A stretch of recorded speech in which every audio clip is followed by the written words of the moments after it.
Have you ever stopped to think about it? The words we say every single day, whether they are complaints or compliments, are actually acting like an architect. They are, brick by brick, building the future version of our lives. It might sound a bit mystical, but today, based on materials provided by the Buddha's Light Association, we're going to have a real conversation about this concept, how words are, in a very literal sense, shaping the world right in front of us. Let's dive straight in and look at a few scenarios from daily life. As you listen, see if any of this sounds familiar. Let's start with relationships.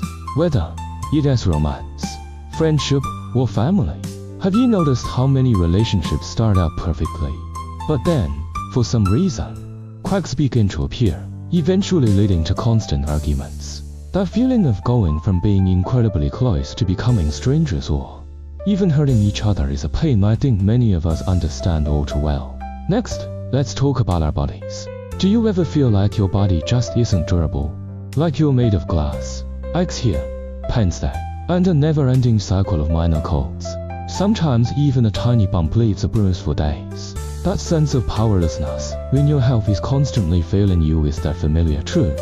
Finally, look at our plans. Whether it's a project at work or a personal life goal, we often dive in with burning passion. We feel like we've given it our all, but things just don't go our way. In the end, it often falls apart just before the finish line or simply fizzles out. When you string these three things together, broken relationships, a fragile body, and failing plans, it sounds like a life pattern where things are just constantly getting messed up. What if I told you that behind all of this, there is a single, common source? According to the material we're looking at today, the answer might surprise you.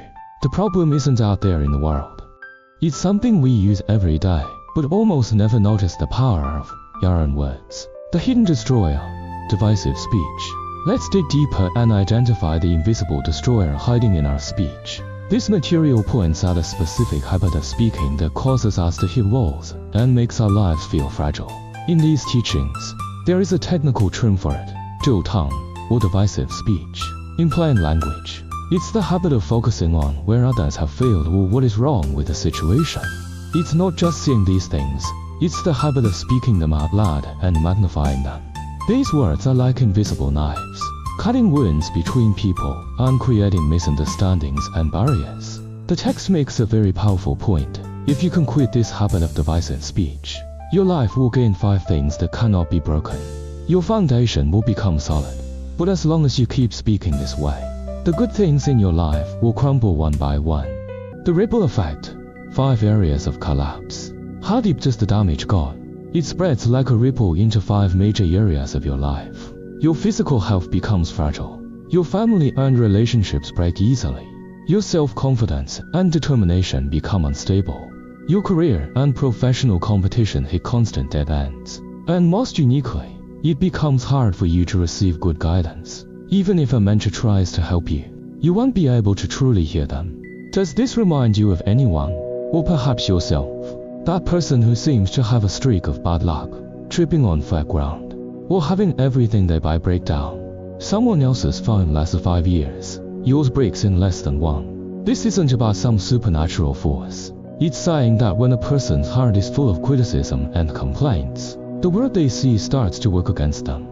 It's like wearing great-tinted glasses. Everything you see looks grey. When you feel like everyone is against you or no one wants to help, is it possible that your own perspective is what's skewed? The antidote, the power of gratitude.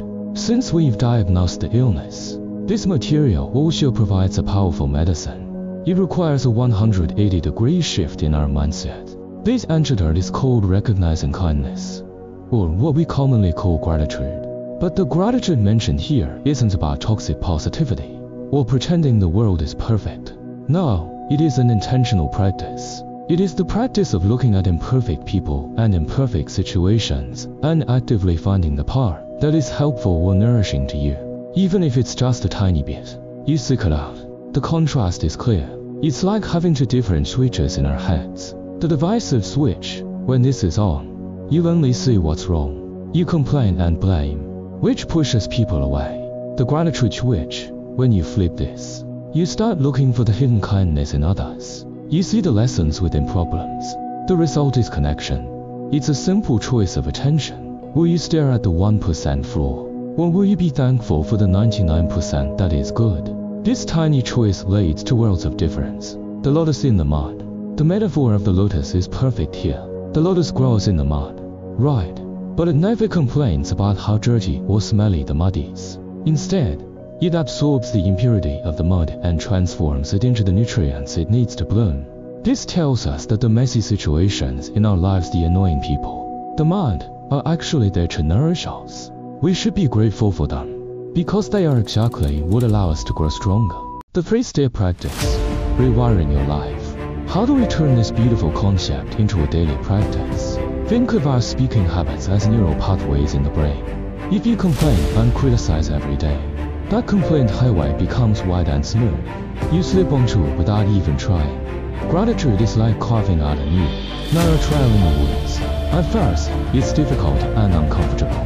But if you force yourself to walk this new path, eventually, the gratitude highway gets bigger, and the old complaint road will wither away and be overgrown with weeds. Here are the 3 simple steps. Awareness. This is the first and hardest step. Start listening to yourself like an outsider. When you catch yourself complaining or criticizing, congratulate yourself. You're halfway there. Choice. Force yourself to find one thing, just one small thing in the frustrating situation that is worth being thankful for. Expression. This is the most important step. Say it out loud. Use a word of praise or appreciation to replace the complaint you are about to utter. This is the ultimate medicine. Your mouth is literally shaping your destiny. Every word you speak doesn't just vanish into the air. It acts like a commanded GPS setting for the destination of your life. It is sculpting the future you. So, here is a question worth thinking about. Since the power to create your world is right there in your own mouth, what kind of world are you going to start speaking into existence? Starting with the very next sentence you say.